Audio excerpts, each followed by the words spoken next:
Creemos que la salvación se obtiene por un arrepentimiento del pecado para con Dios y una fe personal de corazón en el Señor Jesús, lo cual resulta en la regeneración de la persona. Esta salvación es enteramente por gracia y no por obras. Las obras están excluidas, excepto como fruto de la salvación. Hola, soy Israel Ramírez, bienvenidos. Estamos en la tercera clase del curso En Esto Creemos 2 y me da mucho gusto saludarles una vez más. Hemos iniciado a aprender del tópico de la salvación. A ver, apunta ahí en comentarios, salvación. Quiero saber quién está listo para nuestra tercera clase. Pónganle ahí en los comentarios, estoy listo. Así que adentrémonos hoy a nuestra tercera clase. Hoy veremos qué hizo Dios ante la necesidad de salvación del hombre. Estudiaremos la provisión que Dios hizo para nuestra salvación. E iniciaremos leyendo un pasaje precioso que escribió el profeta Isaías aproximadamente 700 años antes del nacimiento de Jesucristo. Esta es una profecía mesiánica, se le llama una profecía acerca del nacimiento del Mesías y de la obra del Mesías. Tremendo, 700 años antes del nacimiento de Jesús. Isaías estaba profetizando eso y describiéndolo en su capítulo 53, verso 3 al 7. Ponga atención: despreciado y desechado entre los hombres, varón de dolores, experimentado en quebranto, y como que escondimos de él el rostro, fue menospreciado y no lo estimamos. Ciertamente llevó él nuestras enfermedades y sufrió nuestros dolores. Nosotros le tuvimos por azotado, por herido de Dios y abatido. Mas él herido fue por nuestras rebeliones, molido por nuestros pecados. El castigo de nuestra paz fue sobre de él, y por su llaga fuimos nosotros curados. Todos nosotros nos descarriamos como ovejas, cada cual se apartó por su camino. Mas el Señor cargó en él el pecado de todos nosotros. Angustiado él y afligido, no abrió su boca. Como cordero fue llevado al matadero, y como oveja delante de sus trasquiladores, enmudeció y no abrió su boca. Tremendas palabras del profeta Isaías, vislumbrando la necesidad que tenemos de un Salvador y la provisión de Dios de este Salvador. Y escucha, quiero enfatizar el verso 5. Este dice: mas él herido fue por nuestras rebeliones, molido por nuestros pecados. Él cargó en él el pecado de todos nosotros, y como cordero fue llevado al matadero. Fíjate, dice: herido fue por nuestras rebeliones, molido por nuestros pecados. Herido, molido, wow, en él cargó los pecados de nosotros. Escucha, en este verso podemos ver dos aspectos importantes a considerar. Pon mucha atención, está tremendo esto.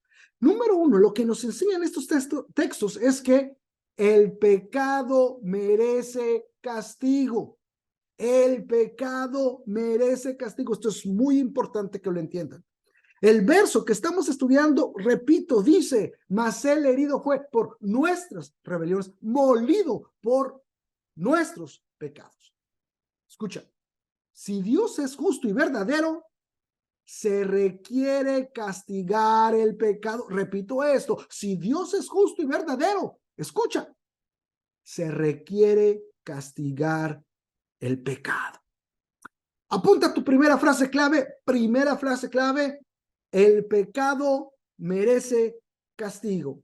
Primera frase clave: el pecado merece castigo. Recuerda, no lo apuntes en los comentarios, apúntalo en tu cuaderno y envíalo a tu moderador para que te acredite esta clase. Primera frase clave: el pecado merece castigo. Continuemos. Recuerda que en la clase anterior enseñamos que Dios dio sentencia clara sobre el pecado. Estamos viendo que el pecado merece castigo y Dios fue muy claro de la sentencia. Lo estudiamos en la clase pasada.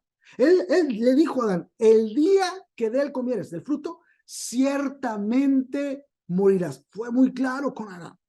Y después el apóstol Pablo ratifica que la consecuencia del pecado es para todos los hombres, para ti y para mí.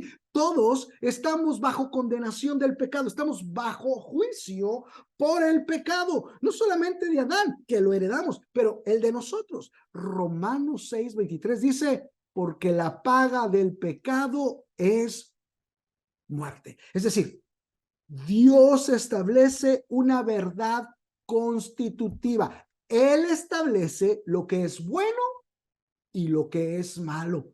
Dios dice, no hagas esto, y si lo haces, estas son las consecuencias. Dios establece lo que es bueno y lo que es malo. Dios, el que es 3 veces santo, el creador, el Señor, el Rey, escucha, es el único digno de establecer estos absolutos, las reglas de cómo nos relacionamos con Él y cómo nos relacionamos con nuestro semejante son establecidas por Dios.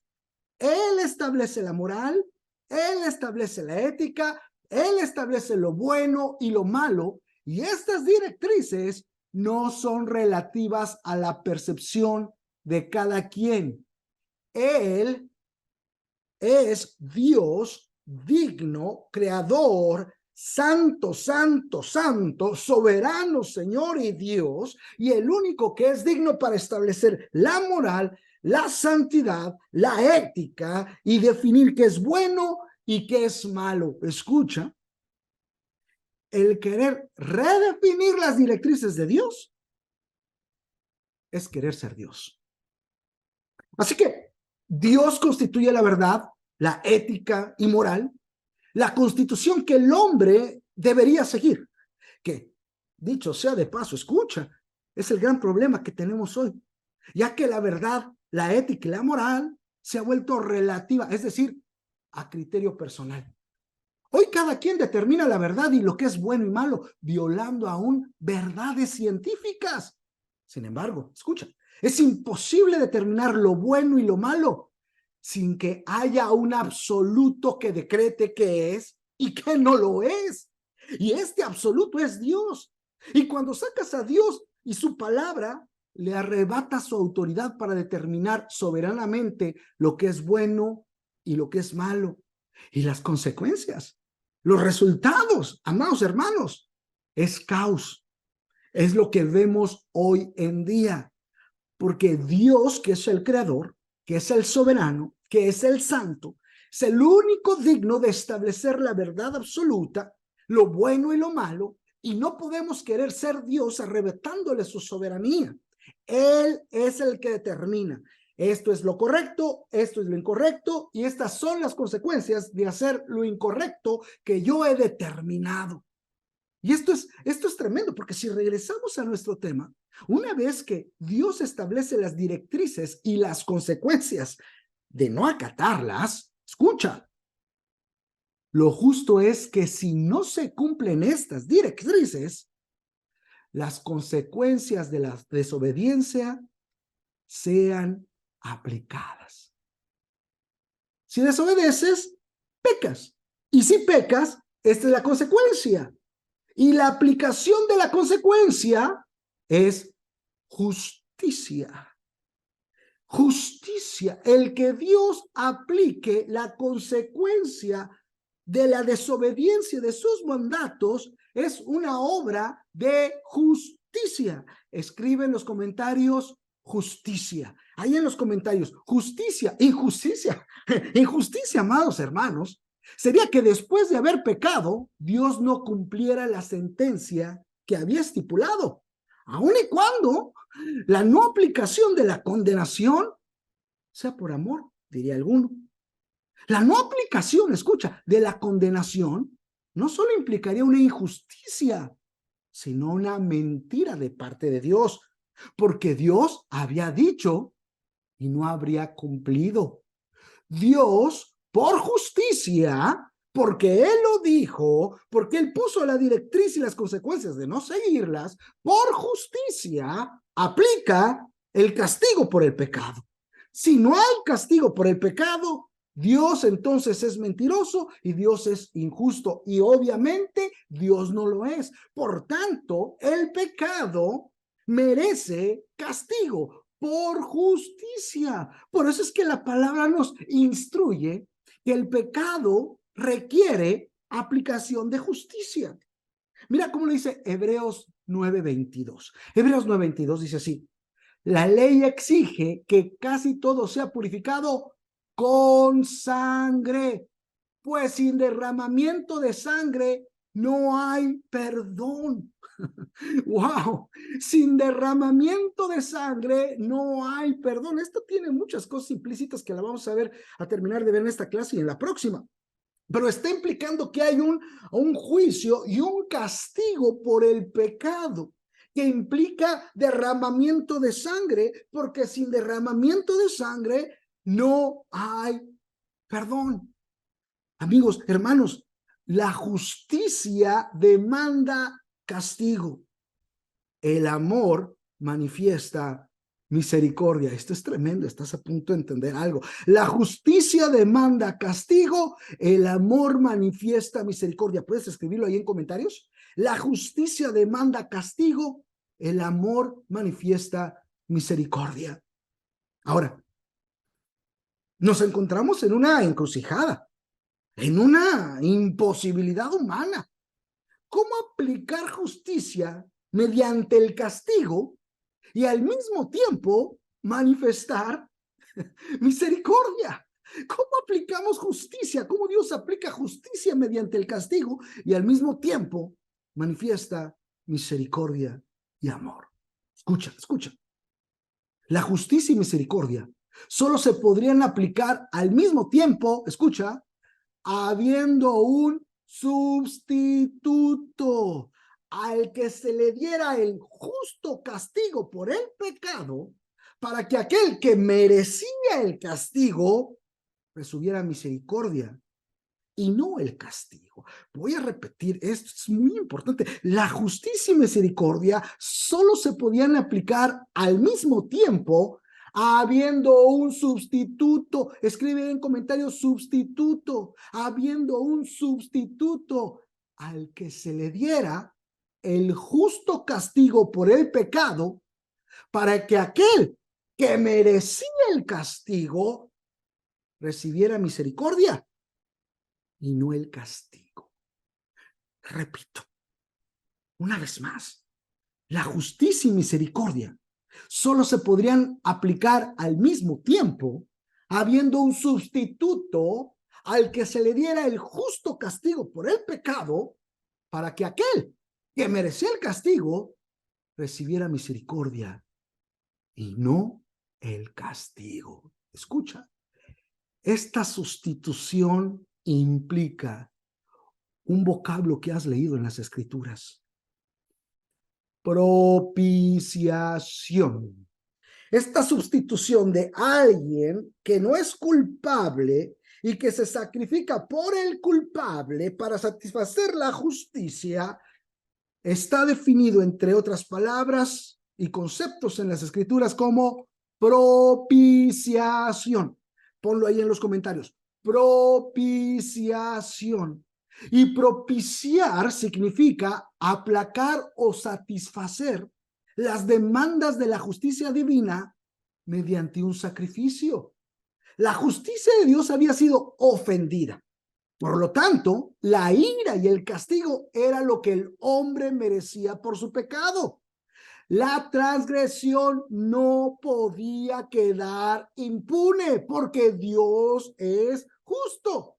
Sin embargo, escucha, aunque Dios es juez justo, también es Padre. Así que de tal manera amó Dios al mundo que da una provisión de salvación, da una propiciación por nuestros pecados. Escribe otra vez en comentarios, propiciación. Y es en este contexto que se manifiesta la respuesta de Dios a la necesidad de salvación del hombre. Dios da un camino al perdón de los pecados, a la salvación, que conlleva el castigo en justicia por el pecado y el amor y la misericordia de él unidos, una propiciación, un sustituto. Es por eso que quiero que leamos una vez más Isaías 53, 6 y 7. Recuérdate que dice, el Señor cargó en él el pecado de todos nosotros, en él. Escribe ahí en los comentarios, en él. El Señor cargó en él el pecado de todos nosotros. Como cordero fue llevado al matadero. ¿Cómo qué? Como cordero fue llevado al matadero. Hay una propiciación en la cual se carga el pecado de todos nosotros. Un sacrificio que es llevado al matadero y que así satisface la justicia de Dios y a la misma vez nos muestra su misericordia al permitirnos vivir en lugar de morir. El Señor provee un cordero para la expiación. Todo el capítulo de Isaías 53 describe perfectamente este hecho de sustitución, de expiación, de propiciación, en donde Dios, que es justo y castiga el pecado, al mismo tiempo es amoroso y misericordioso y provee la salvación, el camino a la salvación. Yo quiero que leamos todo el capítulo 53 y está precioso, está maravilloso e ilustra completamente lo que estamos diciendo. Vamos a leerlo. Dice Isaías 53, 1 en adelante, ¿quién ha creído a nuestro anuncio? ¿Y sobre quién se ha manifestado el brazo de Jehová? Subirá cual renuevo delante de él y como raíz de tierra seca, no hay parecer en él, ni hermosura. Le veremos más inatractivo para que le deseemos, despreciado y desechado entre los hombres, varón de dolores, experimentado en quebranto, y como que escondimos de él el rostro, fue menospreciado y no lo estimamos. Ciertamente llevó él nuestras enfermedades y sufrió nuestros dolores, y nosotros le tuvimos por azotado, por herido de Dios y abatido. Mas él herido fue por nuestras rebeliones, molido por nuestros pecados. El castigo de nuestra paz fue sobre él, y por su llaga fuimos nosotros curados. Todos nosotros nos descarriamos como ovejas, cada cual se apartó por su camino, mas Jehová cargó en él el pecado de todos nosotros. Angustiado él y afligido, no abrió su boca. Como cordero fue llevado al matadero, y como oveja delante de sus transquiladores, enmudeció y no abrió su boca. Por cárcel y por juicio fue quitado. Y su generación, ¿quién la contará? Porque fue cortado de la tierra de los vivientes, y por la rebelión de mi pueblo fue herido. Y se dispuso con los impíos su sepultura, mas con los ricos fue en su muerte, aunque nunca hizo maldad, ni hubo engaño en su boca. Con todo eso, Jehová quiso quebrantarlo, sujetándole a padecimiento. Cuando haya puesto su vida en expiación por el pecado, verá linaje, vivirá por largos días, y la voluntad de Jehová será en su mano prosperada. Veré el fruto de la aflicción de su alma y quedará satisfecho. Por su conocimiento justificará mi siervo justo a muchos y llevará las inequidades de ellos. Por tanto, yo le daré parte con los grandes, y con los fuertes repartirá despojos, por cuanto derramó su vida hasta la muerte y fue contado con los pecadores, habiendo él llevado el pecado de muchos y orado por los transgresores. Wow, escribe ahí en los comentarios. Wow. Amigos, hermanos, ¿de quién hablan estos textos? ¿Quién es la propiciación por nuestros pecados? ¿Quién nos expió de nuestros pecados? ¿Quién es el cordero sin mancha y sin arruga que quita el pecado? ¿Quién? ¿Quién? Escríbelo ahí en comentarios. ¿Quién? ¿Recuerdas cuando Juan el Bautista clamó al ver a Jesús? He aquí el Cordero de Dios que quita el pecado del mundo. El Bautista hace una proclamación monumental. Él lo que está diciendo es, Jesús es la propiciación que Dios envió para ser sacrificado en nuestro lugar y pagar el castigo de nuestros pecados. Jesús es la propiciación por nuestros pecados. Por el sacrificio de Jesús somos expiados. Ponlo ahí en comentarios. Expiados por el sacrificio de Jesús. Somos expiados. ¿Tú sabes qué es expiación? A ver si alguno de ustedes sabe qué es expiación. Pónganlo ahí en los comentarios. Por el sacrificio de Jesús somos expiados. ¿Qué es expiación? Escucha, mientras tú lo pones ahí. Expiación es ser perdonados y justificados a través del sacrificio de Cristo. Es muy semejante el vocablo a propiciación.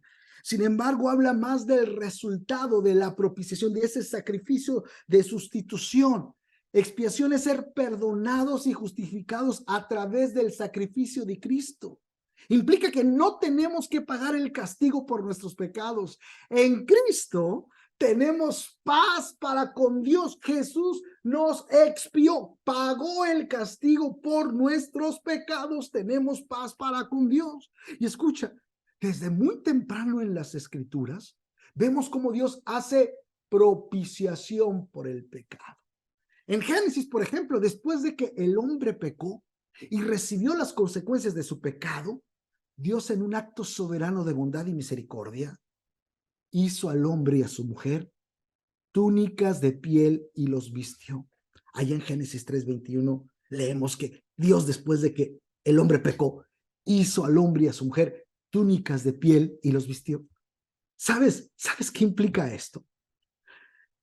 Está Dios mostrando el primer acto expiatorio de la historia bíblica.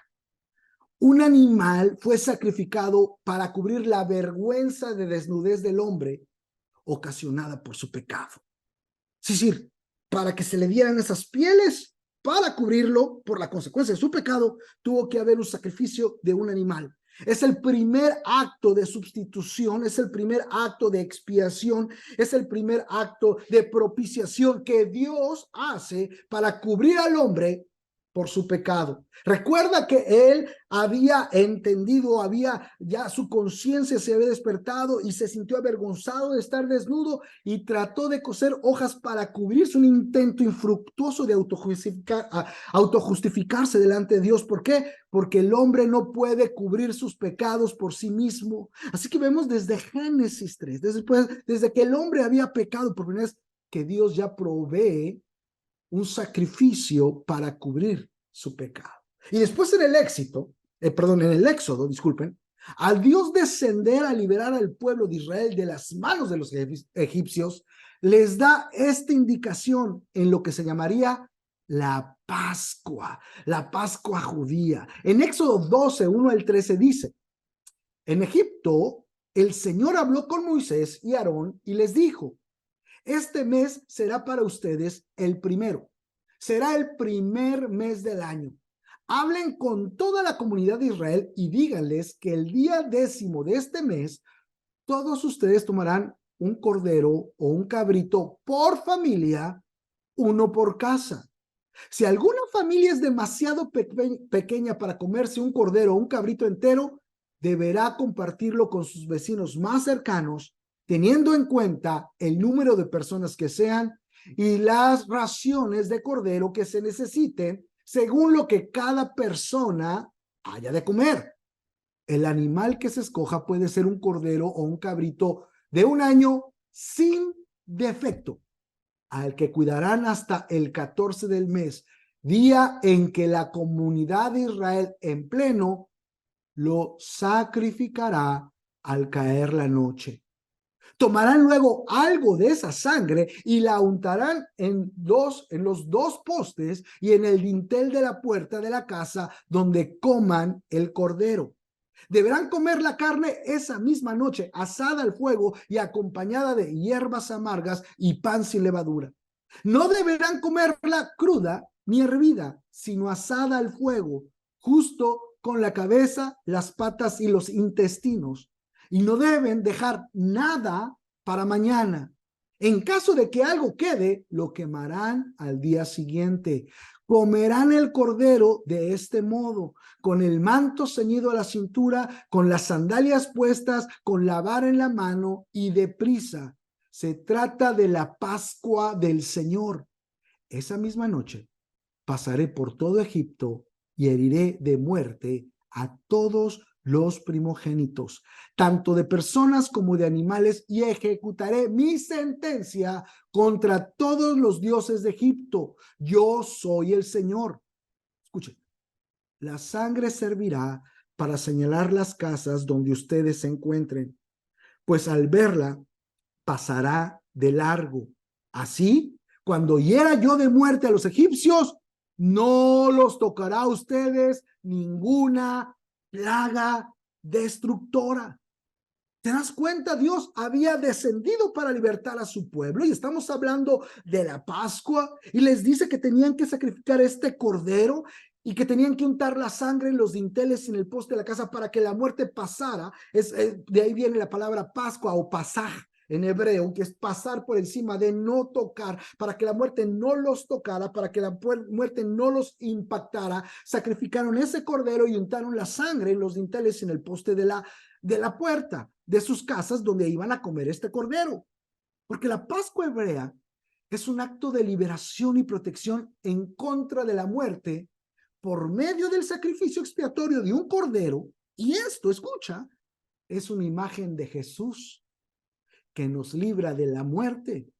Jesús es nuestra Pascua. ¿Te das cuenta? ¿Por qué? Porque por medio de Jesús la muerte no nos toca, pasa por encima de, no nos toca, no nos afecta. Es por eso que en Domingo de Resurrección muchos dicen Domingo de Pascua, porque Jesús venció a la muerte no pudo conquistarlo. Pero vemos la imagen de un cordero sacrificado y su sangre untada para que la muerte no los pueda tocar. Una vez más, la expiación, la propiciación, la sustitución juega una imagen en esta instancia bíblica. Y no solamente nos enseña esto, la Pascua, también nos enseña que nuestro compromiso con Jesús no puede ser parcial, pero total. Para poder ser librados totalmente, ellos tenían que comer todo el cordero, no podía sobrar nada, y si sobraba, tenían que quemarlo el día siguiente. Esto habla de un compromiso total para ser liberados totalmente. Y por último nos enseña esta instancia en Éxodo, que la salvación que Dios quiere no solo es individual, sino familiar. Por eso exclama Pablo: cree en el Señor Jesucristo y serás salvo tú y tu casa. Y si bien toda la familia tiene que comer del cordero para ser salvos, la intención de Dios es que la salvación entre a toda tu casa. Y seguimos la historia bíblica. Cuando llegó la ley de Dios, allí en la ley Dios instituyó sacrificios que llevaban la idea de propiciación y expiación por el pecado por medio de un sacrificio de sustitución. Yo quiero que apuntes tu segunda frase clave, expiación y propiciación. Expiación y propiciación.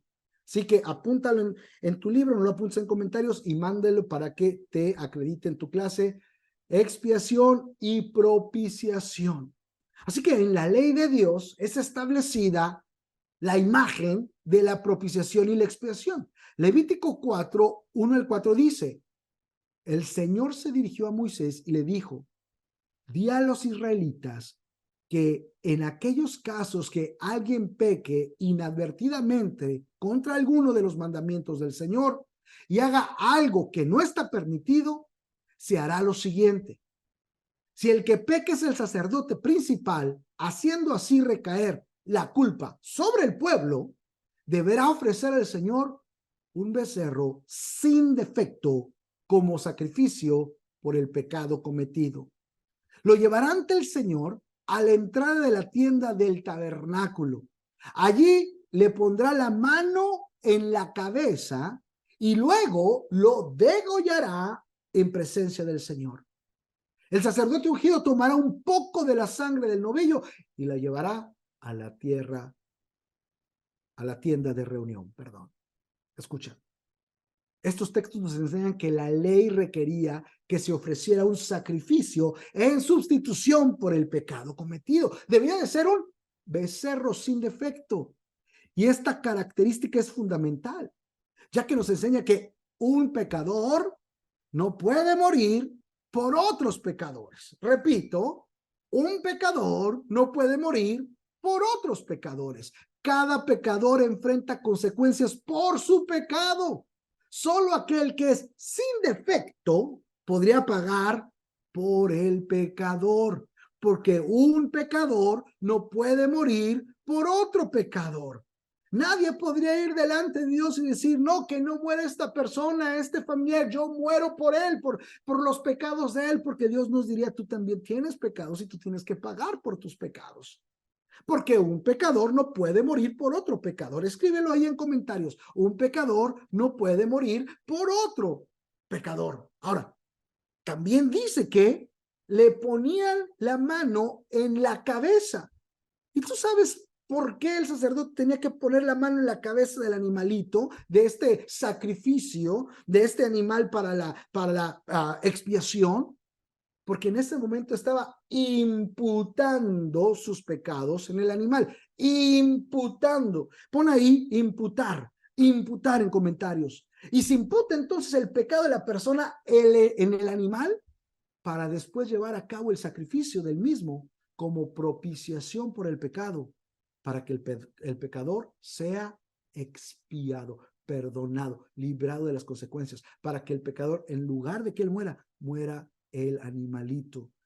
Al poner las manos, entonces, se estaba imputando el pecado de esa persona al animalito, simbólicamente, obviamente, de una manera simbólica, le estaba pasando ese pecado para que en lugar de que el pecador muriera, fuera degollado, el animal como sustitución, como propiciación, fuera sacrificado y así expiar a aquel pecador, librarlo de las consecuencias de su pecado.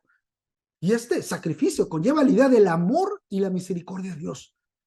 Amados hermanos, es su deseo de que no muriera el pecador y al mismo tiempo mostrar su justo juicio en contra del pecado. Amigos hermanos, una vez más, recuerden la proclamación de Juan el Bautista. ¿Se acuerdan que dijo? He aquí el Cordero de Dios que quita el pecado del mundo. Cuando vio a Jesús, he aquí el Cordero de Dios que quita el pecado del mundo. ¿Por qué? Porque Jesús es el Cordero de Dios sin mancha, que quita el pecado del mundo. Jesús es el Cordero de Dios sin mancha, que quita el pecado del mundo. Pon tu tercera frase clave ahí, apúntela rápidamente. Estamos terminando. Tercera frase clave, Jesús es el Cordero de Dios. Tercera frase clave, recuerda de enviarla a tus moderadores para que te puedan acreditar tu clase. Si tú no envías tus frases, no puedes acreditar. Pon like si no has puesto y pon en los comentarios presente si no lo has hecho. Pero necesitas hacer 3 cosas para acreditar tu clase. Manda tu tercera clase, Jesús el Cordero de Dios. Pon like y pon presente si no lo has hecho. Así que Jesús es el Cordero de Dios. ¿Y cómo dice? De Dios. ¿Por qué es el Cordero de Dios? Porque Dios lo proveyó. Es una iniciativa de Dios, es un regalo de Dios, es un grito de Dios diciendo, no quiero que mueras. Aquí está el sacrificio por tus pecados. ¿Recuerdas? Escucha, al entender que esto es de Dios, no es humano, ¿recuerdas cuando el velo del templo se rasgó al Jesús morir? Mira cómo lo dice Mateo 27:5. Mas Jesús, habiendo otra vez clamado a gran voz, entregó el espíritu, y he aquí el velo del templo se rasgó en 2, de arriba a abajo, y la tierra tembló y las rocas se partieron. ¿De dónde se rasgó el velo del templo? Ese velo que impedía la entrada al lugar santísimo donde estaba manifestada la presencia de Dios, ese velo que era como un obstáculo para pasar a la presencia de Dios, a relacionarte con Dios. ¿De dónde se partió? De arriba a abajo, implicando que la salvación viene de arriba, de Dios al hombre. Jesús es el Cordero de Dios. Vino de Dios al hombre. Y recuerda que Dios provee un Cordero perfecto. Jesús es el Cordero perfecto, sin mancha, porque Jesús nunca pecó. Es el sustituto que podía morir por nosotros los pecadores, porque Él nunca pecó. Hebreos 4:15 dice, porque no tenemos un sumo sacerdote incapaz de compadecerse de nuestras debilidades, sino uno que ha sido tentado en todo de la misma manera que nosotros, aunque sin pecado. En Jesús no hay culpa ni pecado. Como 100% hombre, cumplió la ley a la perfección. Jesús es el Cordero de Dios sin mancha, sin pecado. Amados hermanos, si vemos los versos 4 y 5 del capítulo que leímos en Levítico, dice que después de sacrificar el animal como propiciación en expiación por el pecado del pueblo, el sacerdote ungía o tomaba un poco de sangre del novillo y la llevaba a la tienda de reunión, al tabernáculo. Tomaba sangre. Escribe en comentarios, sangre. Tomaba sangre y la llevaba al tabernáculo, a la tienda de reunión. Escucha, la sangre juega un papel fundamental en la salvación del hombre. Y veremos su relevancia para la expiación del hombre la próxima semana. Recuerda, el pecado merece castigo. Dios es misericordioso, pero también es justo. La justicia y misericordia de Dios se muestran mediante la propiciación de sacrificios que vislumbran la justicia de Dios y al mismo tiempo la expiación y la misericordia de Dios por el pecador. Jesús es el Cordero de Dios que quita el pecado del mundo. Jesús murió en tu lugar para que tú puedas tener vida hoy y por la eternidad.